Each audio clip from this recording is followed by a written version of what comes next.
analysis से अनेक लोग এটা বলে কি দেখো স্টেট লেভেল ইলেকশন এ স্টেট লেভেল ইস্যুস হিন্দু খতরে মে হ্যায় এটা একটা মানে লোকাল লেভেল ইস্যু নয় কিন্তু আজকে বাংলায় বিহারে ঝাড়খণ্ডে আসামে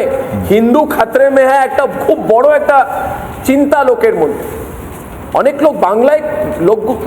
লোক বোধহয় অনেক পাবলিকলি কথাটা বলে না কিন্তু ভোটিং বুথে এবার যদি ভোটিং এর চান্স পায় আর যদি খোলাখুলি ওপেন ভোটিং হয় তাহলে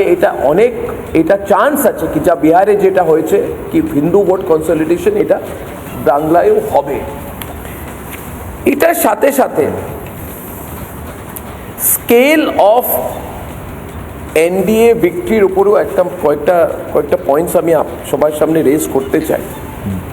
कि आज के नंबर का जेटा এটা extraordinary number 204 out of 243 that means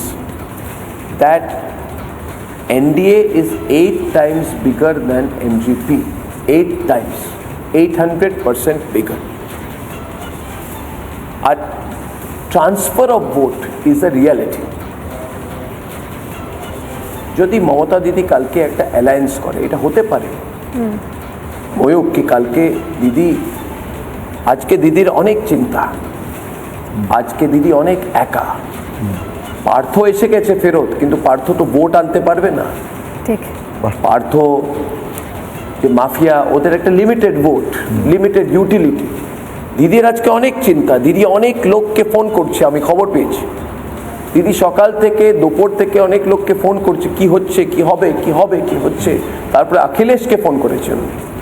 আর অখিলেশ তারপরে একটা টুইট করেছে কি আমরা বাংলায় উত্তরপ্রদেশ তামিলনাড়ুতে যেটা বিহারে হয়েছে সেটা আমি হতে দেব না মানে পুরোপুরি ব্লেমটা এসআইআর এর উপরে দিয়েছে এনিওয়ে স্বর্ণালী আজকে মমতা দিদি যদি অ্যালায়েন্স করে কার সাথে করবে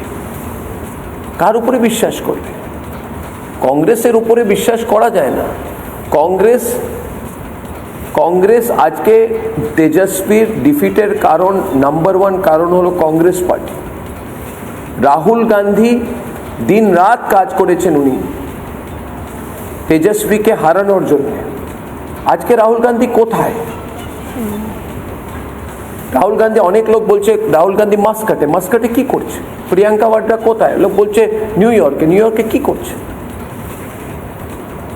এইটা প্ল্যানিং হিসেবে এটা